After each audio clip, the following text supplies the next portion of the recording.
When one of Hollywood's biggest stars sits down for what should be a standard interview, no one expects it to spiral into one of the most explosive confrontations in television history. What unfolded on Kelly Clarkson's show wasn't just awkward, it was a jaw-dropping unraveling of professional boundaries, leaving viewers stunned and commentators scrambling for explanations.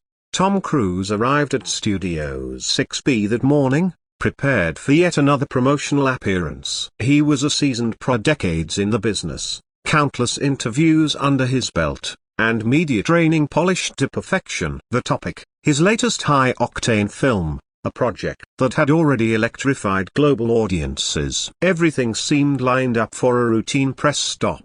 Talking points were briefed, topics approved, the usual showbiz dance. But Kelly Clarkson had something very different in mind. Even before the cameras rolled, there were signs of trouble. During the customary pre-show small talk, Kelly's energy was off. There was no warm smile, no casual banter. When Tom attempted a friendly comment about her recent album, she cut him off curtly. "We'll get to the pleasantries once we're rolling. I have real questions I want to ask you." Her tone was sharp, her demeanor icy. Tom's publicist, Sarah, immediately sensed the shift. With over 15 years in the business, she could smell a train wreck before it happened. She pulled aside one of Kelly's producers, quietly expressing concern. "Everything's fine," he replied. But his fidgeting hands told another story. "Kelly's just really focused today." That should have been the first warning. Why would a seasoned talk show host need a week to prepare for a basic interview? The show began like any other. Theme music, audience applause, Kelly cracking jokes and interacting with the crowd. But as soon as she turned to Tom, something changed. "Ladies and gentlemen, the one and only Tom Cruise," she said, her tone laced with something that almost sounded mocking. Tom smiled and waved. He'd been here before thousands of times. But this felt different, predatory, even. "Thanks for being here," Kelly said, leaning back in her chair with a gleam in her eyes. "You look great for someone who's been in the spotlight for so long. How do you deal with the pressure of being perfect all the time?" Not exactly the light-hearted opener Tom expected. There was an edge to it, a barb disguised as flattery. "Still," he answered gracefully, "I don't think anyone's perfect. I just try to do my best and stay grateful for the opportunities I've had." He tried to steer things toward the film. "I'm really excited to talk about the new movie."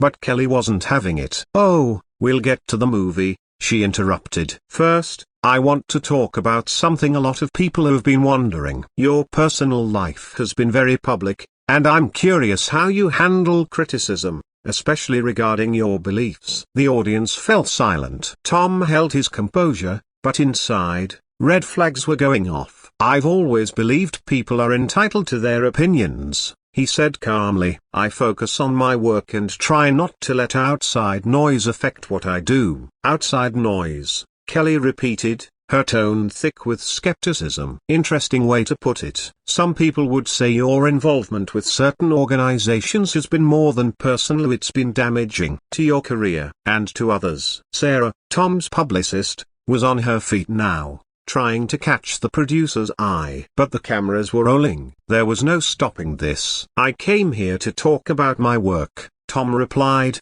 still steady. "I think that's what your audience wants." "Actually," Kelly shot back, her professionalism crumbling, "they deserve to know who they're supporting when they buy a movie ticket. You've spent years promoting beliefs people find harmful. Doesn't that make you a bit of a hypocrite?" What followed wasn't just a clash. It was a full-blown battle. "This isn't journalism," Tom said, a steel edge creeping into his voice. "It's a hit job." Kelly leaned forward, eyes flashing. "A hit job? I'm asking the questions everyone else is too afraid to ask. That's real journalism." Tom's composure began to crack. "You booked me to talk about a film. What you're doing now at this ambush or is manipulative." Kelly's voice rose. "You've avoided accountability for years by surrounding yourself with yes men." "You mean being professional?" Tom shot back, treating interviews like interviews, not therapy sessions for talk show hosts. The studio was dead quiet. The audience frozen between their admiration for Tom and loyalty to Kelly, some headphones out,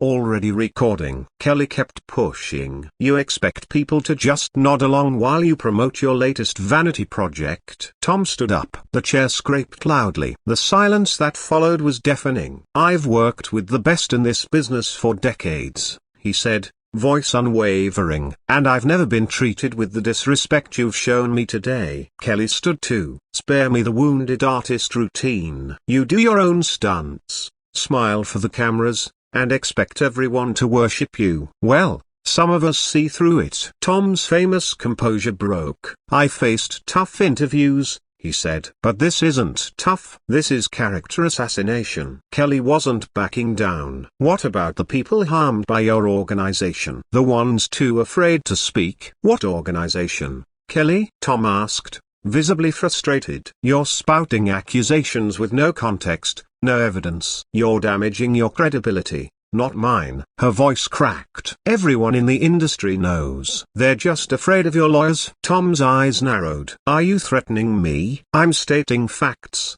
Kelly said, but her voice wavered. This is about a viral moment, Tom said bitterly. Not truth, not accountability. You're using me to boost your ratings. The audience was torn, some booing, some clapping, many just stunned. My world is making movies that inspire people, Tom continued. Yours is ambushing guests for spectacle. The real world, Kelly yelled, where actions have consequences. You haven't asked one clear question, Tom fired back. Only accusations, gossip. It's common knowledge, Kelly yelled. You've built your career on a lie. Tom's voice lowered, heavy with emotion. A fake? You think I'm a fake? Kelly didn't blink. Yes, you're an image, a product. For a long moment, Tom didn't say a word. Then he nodded slowly. Now I see. This isn't about truth. It's about resentment. Kelly's bitter laugh was the last thing heard before the cameras finally cut to black.